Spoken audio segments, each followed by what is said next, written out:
నా పేరు స్వాతి, డిజి న్యూస్ కి స్వాగతం. ఈరోజు కరీంనగర్ వార్తలు.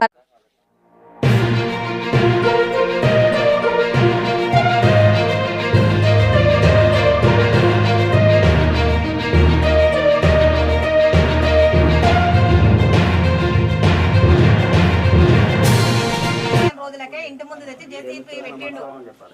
వాళ్ళ ఇంటి ముందు మా ఇల్లు విషయం అది. మాకు ఎంత ఉంటుంది కడుపుమంట. నానున్నాడు ఒక రోజు. ఇప్పుడు ఉంటే ఎలక్షన్ ఇప్పుడు ఆయన ఇప్పుడు పొద్దుంతా ఇక్కడే ఉంటుండే. మా నాన్న ఎడ్యుకేటెడ్ పర్సన్.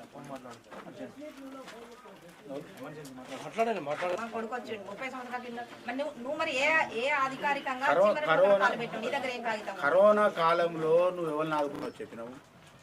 నిన్న కూడా ఇతర అభ్యర్థులు చెప్పినారు. వారు చెప్పింది, నేను చెప్పింది రెండు మీరు విన్నారు. రెండు విని మా రెండు ఎవరేం చెప్పారో మీరు ఇద్దరు మా ఇద్దరిది బేరీజు వేసుకొని బేరీజు వేసుకొని మీరు ఒక నిర్ణయం కావాల్సిన సమయం ఇది. ఈ సమయం ఎటువంటిదంటే, మీరు రైతులైతే వరి కోసి కుప్పపోసుకునే సమయం ఇది.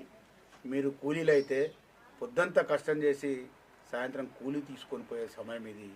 మీరు నెల జీతగాళ్ళు అయితే, నెలకు పనిచేసే వాళ్ళు అయితే నెల చివరి రోజున జీతం తీసుకునే సమయం ఇది. అంటే ఎందుకు చెప్తున్నా అంటే, కష్టం మనం ఎంత కష్టం చేసినామో ఆ కష్టానికి ప్రతిఫలం తీసుకునే సమయం ఇది. ఇలా మీరు ఓటు వేసుడంటే 5 సంవత్సరాల కొరకు 5 సంవత్సరాల శ్రమను మీరు ఆశించి ఓటేయాలి.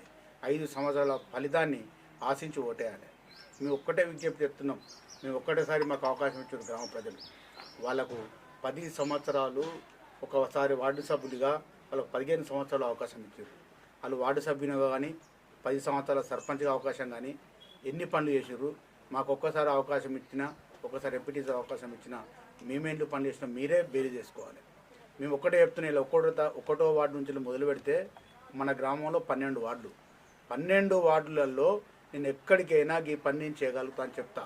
12 ఫస్ట్ వార్డులో సిమెంట్ రోడ్డు మేమే వేయించినాము, సిమెంట్ మోరీలు మేమే కట్టించినాము, ఆడ ఫోకస్ లైటు ఐఎంఎస్ లైట్లు మేమే పెట్టించినాము. ఫస్ట్ వార్డులో అంగన్వాడీ బడి మేమే కట్టించినాము. అదే ఫస్ట్ వార్డు దాటామంటే ఇక్కడ మాలవాడ కట్టుకు మేమే ఐఎంఎస్ లైట్లు వేయించినాము. ఫస్ట్ అంగడి బస్ స్టాండ్లో అంబేద్కర్ విగ్రహం పెట్టించి ఆ అంబేద్కర్ చుట్టూ కూడా ఐలాండ్ కానీ బస్ స్టాండ్ కానీ వెళ్ళి మేమే చెప్పించినాము. అక్కడి నుంచి పోతే హై స్కూల్ మెయిన్ కాంపౌండ్ రాదు, సెంటర్ పోద్దంటే ఎలుగందరికి వెళ్ళి సెంటర్ పోయే పరిస్థితి కాంపౌండ్ లేదంటే మన గ్రామాన్ని సెంటర్ కాపాడుకోవాలన్న ఉద్దేశంతో మెయిన్ గేటు మరియు ఆ మెయిన్ గేటుకు సంబంధించిన కాంపౌండ్ కూడా మేమే కట్టించినాము. అటుకెళ్ళి అటు దాటితే ఆ పైప్ లైన్ కానీ ఏది దాని సంగతి హాస్టల్ కానీ ఇట్లా నువ్వు నడుచుకుంటూ పోతే కనబడుతుంది. మా అభివృద్ధి ఏంటంటే నువ్వు ఫస్ట్ వార్డు నుంచి మొదలు పెడితే చివరి వార్డు దాకా నడుచుకుంటూ పోతే కనబడుతుంది. హాస్టల్ కానీ ఒకప్పుడు హాస్టల్ ఎట్లా ఉండే, ఏ పరిస్థితిలో ఉండే, అట్టి కనీలు వేసి దానికి అట్టి మన వైరు చుట్టిన పరిస్థితి ఉండే. ఆ వైరు చుట్టిన పరిస్థితిని దాన్ని కంపౌండ్ పెట్టించి పెద్ద గేటు పెట్టించి ఆ రోజు మేము కలర్ వేయించినాం. ఆ రోజు కలర్ వేయించామంటే ఇప్పటి వరకు దాని కలర్ లేదు, ఏం లేదు, ఎట్లాంటి వ్యవస్థ లేదు. దాన్ని మేము బాత్రూమ్లో కట్టించినాం.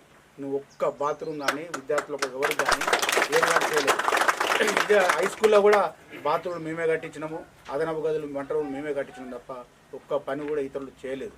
అంటే మేము కానీ మా ఎమ్మెల్యే టీం కానీ మేము ఎప్పుడు టీం వర్క్నే చేసినాం. మా వార్డు సభ్యులు కానీ మా ఉప సర్పంచులు కానీ మాతో ఉన్న ఎంపీటీలు కానీ టీం వర్క్ పనిచేసినాం. నువ్వు టీం వర్క్ కాదు కానీ నువ్వు ప్రజాపతులను కలుపుకోకుండా నువ్వు ఒక్కళ్ళు ముగ్గురు నలుగురు నీకు అనువైనలను అనుకూలం ఉన్న వాళ్ళనే కలుపుకున్నావు తప్ప వేరే వాళ్ళను కలుపుకొని చేయలేదు అనుకో. కాబట్టి నేను ఒకటి చెప్తున్నా, ఈరోజు గౌడ సంఘమైన మా వంతు కృషి ఉన్నది, ముదిరాజ్ సంఘమైన మా వంతు కృషి ఉన్నది, మున్నూరు కాపు సంఘమైన మేము టీం వర్క్ మేము టీం వర్క్ చేసి ఆ విధంగా చేసినాం. మెయిన్ ట్యాంక్ నుంచి వెళ్ళి ఎస్సీ కాలనీ పైప్ లైన్ ఆ రోజు కూడా నీళ్ళకి ఇబ్బంది అవుతుందంటే అక్కడ కూడా మెయిన్ పైప్ లైన్ కట్టినాం. ఆ హాస్టల్ దగ్గర బోరేసి ప్రతి గల్లీకి మేము నీళ్ళు ఇప్పించినాం. ఆ ఎస్సీ కాలనీ కూడా మేమే వాటర్ ట్యాంక్ కట్టించినాం, మేమే అంగన్వాడీ కట్టించినాం. అక్కడికి పోతే ఇందిరమ్మ కాలనీలు 2 ఇందిరమ్మ కాలనీ ఆ రోజులలో నువ్వు ఎన్నో 200 ఎకరాల భూస్వామని చెప్తున్నావు కానీ 200 ఎకరాల భూసాలు ఎక్కడ కూడా ఎవరికి ఒక 2 గుంటల ల్యాండ్ కూడా ఇవ్వలేదు.